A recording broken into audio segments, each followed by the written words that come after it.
kind of slow because of the flow rate of this tractor and the fact that I'm running it through a third function valve and small hoses off that valve.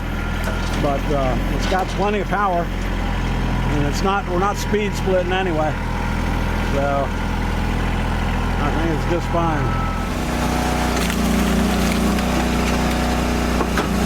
Perfect size splits. Hey everyone, welcome back to Old Guy Firewood. Let me get that sun out of your eyes there. Walking out to the wood yard today, and I'm going to show you something that I hope is going to work out for me. In my last video, I had taken the box wedge out of the 2228 wood splitter and put the 8-way wedge in, and showed you how efficient that could be if you had the right size rounds. Basically, you know, anything 6 to 12, 14 inches in that range. And for the bigger rounds, you know, I've always been an advocate of the box wedge. It's effortless. The log lift can lift them. You can split them. The one problem is that with the really big rounds, when you get up over, maybe 20, 22 inches, the first pass through leaves a couple big splits on the outside, and you have to resplit those. So while I have the 8-way wedge in, I thought what I would try today is to take some really big rounds and break them down with the MS324, and then push those smaller pieces through the 8-way and see how that worked out. Now, let me show you what we're working with here. I brought a couple real big logs up here by the splitter. I got a big oak log here. I don't know, that one's probably, well, it's well over 20 inches. And I got another one over here, the same thing. This one across the middle is probably 28 to 30 inches. And I've got the 8-way wedge installed on the 2228 Eastonmade splitter, and I've got the MS24 over here on the front of my Kubota tractor. And what I'm going to do is buck these up, take the MS324 and break them down into manageable size pieces. Then we'll put them over here on the log lift and see how that works out. We'll go ahead and mark these up with the Mingo marker. I love this thing.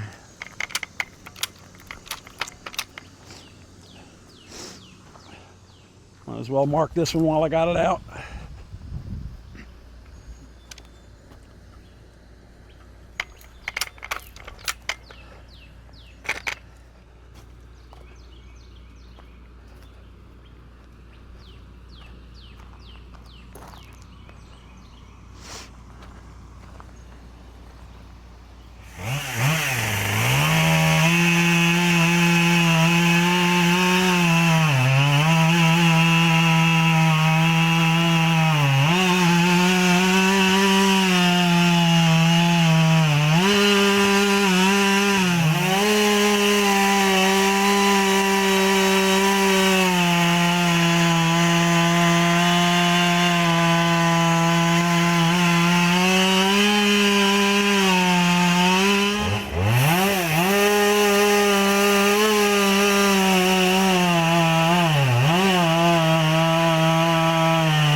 Something in the wood right in line with where I'm cutting.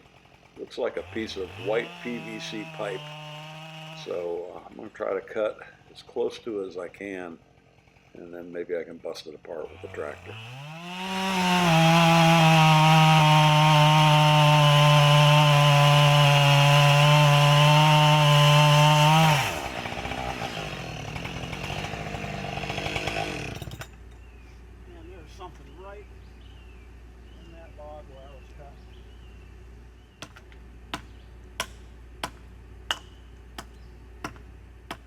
try to see if I can get this piece of pipe out of the log, and as I chop at it a little bit, I discover it is not PVC, it's metal.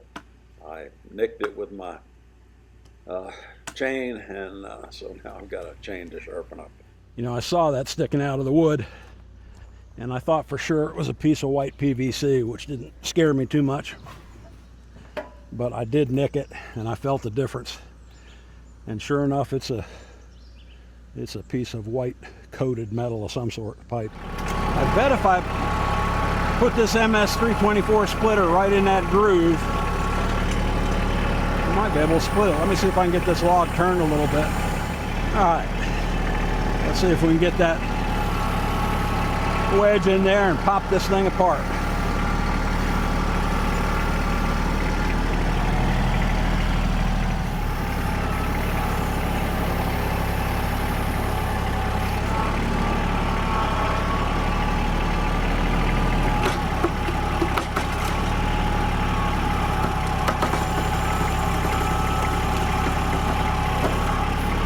There we go. I'm anxious to see what was in there. Look at that. And why does it always happen with a brand new chain and right exactly in the spot where you're making your cut? I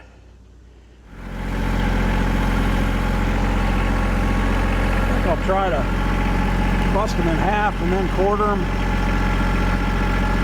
See how that works.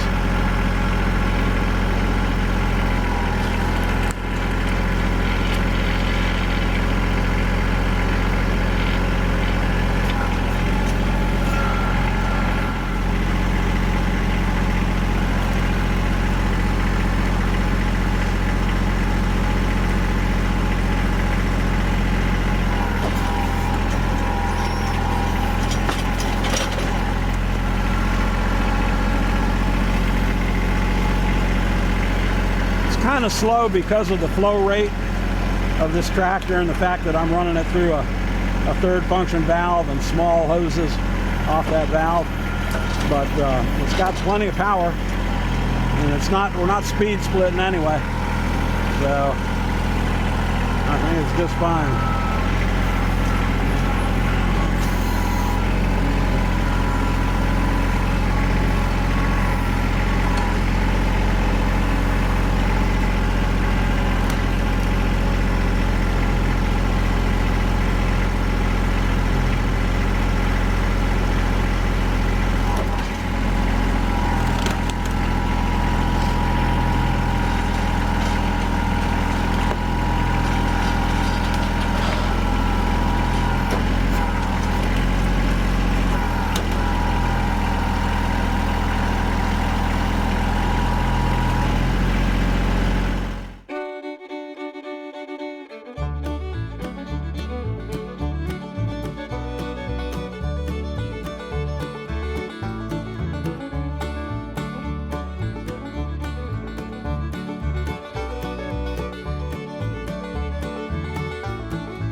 Well, I'll tell you what, it sure beats noodling.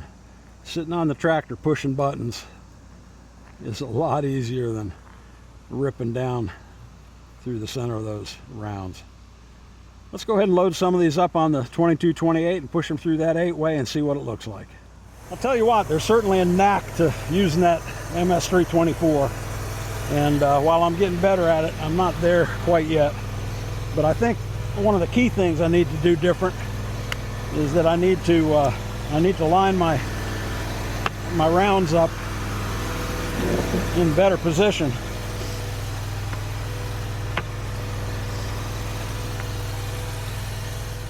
Before I try to split them, quarter them down.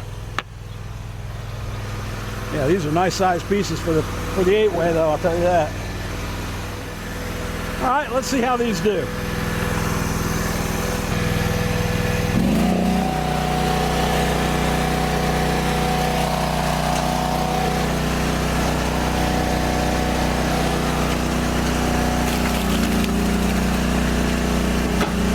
Oh yeah.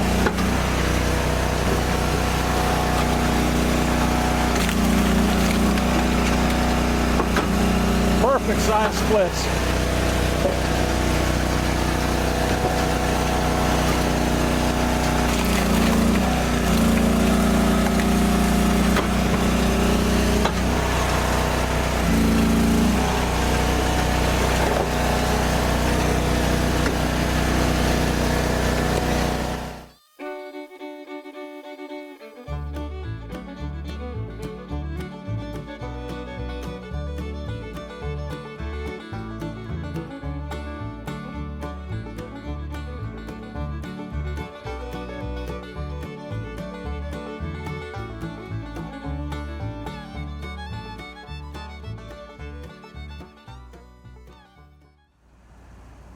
Well, guys, it's getting a little bit too hot out here for me.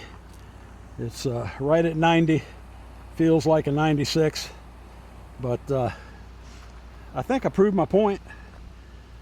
The MS324 is great at busting up those big rounds, surely better than noodling them, and then putting them through the 8-way gives us some pretty nice size splits.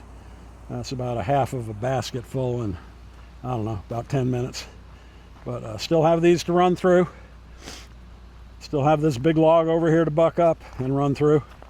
And we'll definitely have more than a basket. Definitely have more than a third of a quart after we stack it up. Well, guys, like I said, it's got just too darn hot for me to keep going out here. So I'm gonna take a break and get a drink. Probably come out a little bit later in the evening when this cools down some and split the rest of this up. But the MS324, I'm amazed at the power it has. Nothing that it won't go through. I need to do a better job of positioning my rounds so that I can get them individually, split them in half, and then quarter them. But that's that's just a learning experience. I really haven't used that thing much. This is probably only the second time I've used it to this degree. But does a great job. If you don't have a box wedge, no doubt about it, the MS324 is the answer. No more noodling. Split those big rounds up, put them on your horizontal splitter with whatever type of wedge you do have. If you do have a box wedge, I guess the jury's still out on that one. I love my box wedge, and I could have handled those big ones with it, although I would have been pulling back a whole lot more of those big side pieces. 6 of one, half dozen of the other. I think the box wedge is probably quicker, but I'm not sure that it's any easier. So let me know what you think in the comments. Tell me what you think about the MS324. Tell me if you think it would work in your situation. I definitely think it's good if you don't have a box wedge and you deal with a lot of big wood. I think the MS324 is the answer. But let me know what you think, and if you like this sort of thing, please go ahead and push that like button.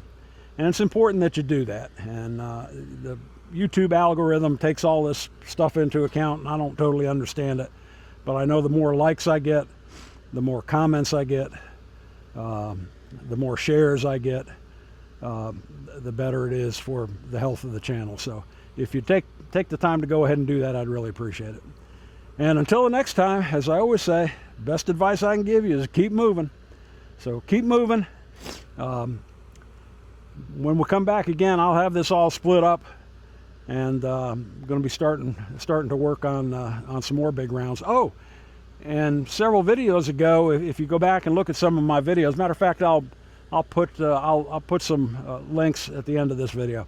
I had the honey hole back in the fall at the golf course that they were clearing. Well, the guy called me the other day. He said, "Hey, can you use some more white and red oak?" And I said, "Well, yeah, if it's straight and not knotty and crooked and limbs." And he said, "Oh no, beautiful logs." So I went up and took a look, and I can't tell you how much wood is there. Beautiful oak logs. And the guy even said, if you can wait a week or two, we'll go ahead and load them on our dump truck, bring them to you, and dump them. And man, you can't beat that deal. So look forward to that, and keep moving until then. Thanks so much for watching.